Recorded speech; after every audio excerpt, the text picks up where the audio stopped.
for a woman to have that same type of, outlook and same type of drive.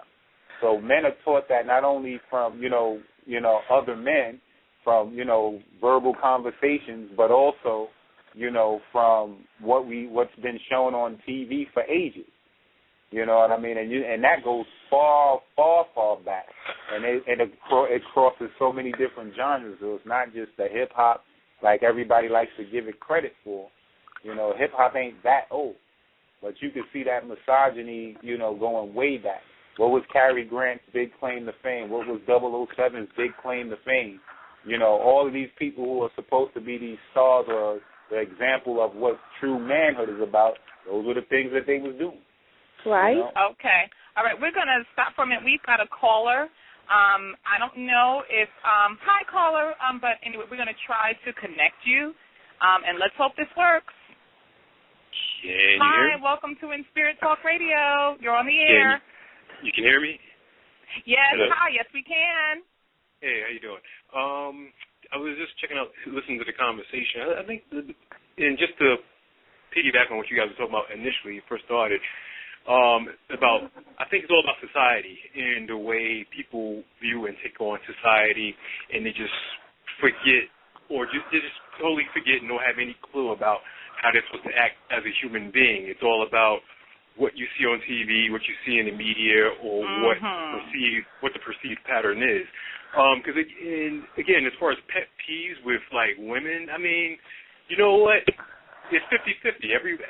Because the same thing that you can question a guy about, you can question a woman about, and vice versa. The same argument, that can go back and forth. I mean, you can say it about whoever. So it's about judging somebody as an individual, and stop judging a person about, you're a woman, you belong in this category.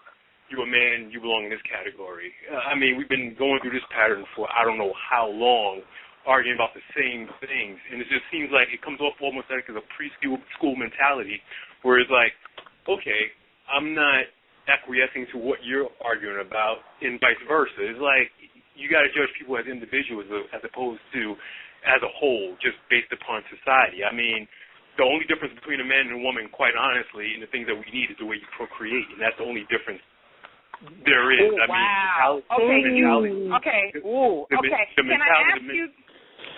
Can I ask you this? Do you, again, you probably just answered my question, but aside from our obvious biological differences, woman, has the baby, blah, blah, blah, blah, blah, do you think there are any differences in the way a male and a female's brain is wired?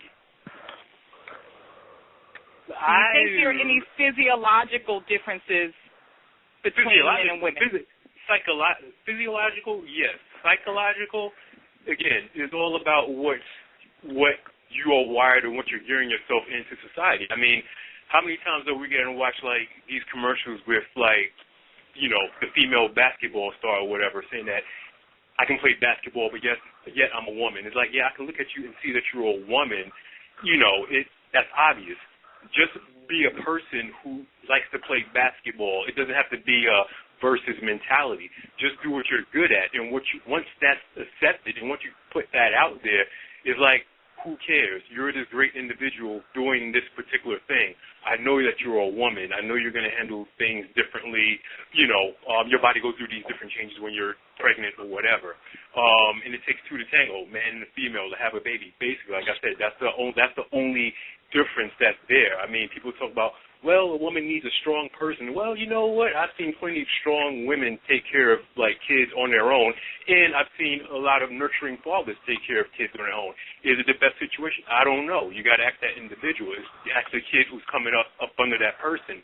And we just have too many arguments about who's right, who's wrong, and whose fault it is, when it's like, you know what, it's probably all of our faults, and it's about time that we start looking at that and correcting it and getting it right. Okay, so do you think that it's helpful at all to generalize when it comes to the sexes? Is it ever helpful? I would say no, because the thing about it is, it's just, it's just one of the things where you just keep, if you're generalizing, people will take it personal, and, they can say, oh, no, we're not taking it personal, we're having this conversation, but, when it's all said and done, everybody's taking it personal, everybody has an ego or whatever, a sensitive ego, and it's like nothing ever gets done. It's just, it's hard to, it's actually, in my mind, sometimes it's quite simple to rectify all this stuff, but sometimes you have so many naysayers and then the path has been, like, paved for so long, people just tend to tread the same path and just go along with the same thought patterns. Wow. Okay, interesting. Wow. Okay, well, I don't know if the panel has anything to say. I know for me, I can say that I probably might have felt the way you felt probably about 10 years ago, because when I was dating, I can say in a lot of ways I had both a male and female perspective. And so even though I was overwhelmingly female, very sensitive, my overwhelming objective was to be loved and validated. I can say also that I did have that male aspect where I didn't want to commit. I wanted to see, several people, for a very long time. But once I got into a relationship, I have to say that my thinking changed, where I saw that there were some fundamental differences between me and my partner. And the more I communicated with other people in my situation in long-term relationships, they said yes. So it made me think, wow, there's something to this age-long fight, this decade, debate that we've been having. There's a reason it exists. And then when I had my child, I was firmly convinced that men and women are different.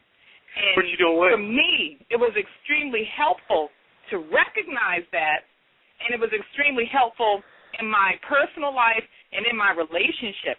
And that's my thing. So I probably would have agreed with you 10 years ago. Now, But you know what? It's like, it's one of those things, it's like you'll see a certain general thing that's going on. But, again, look how old is society and how long has all these general practices been going on. Because for every person that you can mention that this person didn't want to commit, I can tell you a person that did want to commit, and the person who didn't want to commit was a female in the situation, and vice versa. It's right. It's everyone. It's not always so cut and dry. It's like absolutely, I agree with that. There's always something else there, and the reason why I'm saying is like if roles were reversed, and it just so happened that women controlled all the media and like a big time power in controlling media, finances, and resources, the way men did, the way they are doing.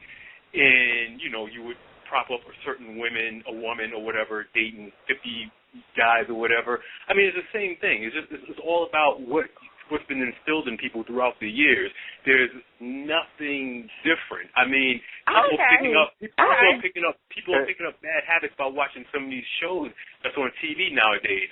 I mean, you just gotta empower yourself empower yourself as an individual, as opposed to generalizing. Because once you generalize, everybody's just sticking each other in the same toilet. It's like we're better than that. I mean, we have brains and minds. We're not savage beasts. We got to be able to communicate and to rationalize. I have a question.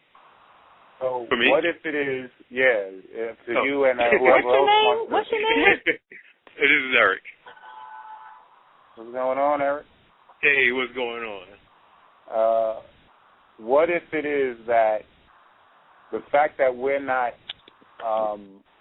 in what we would call our natural state or in our natural culture, whereas the differences that were put in us does not have the ability or does not have the chance to play itself out, because I believe that there are things that are innate in women and there are things that are innate in men.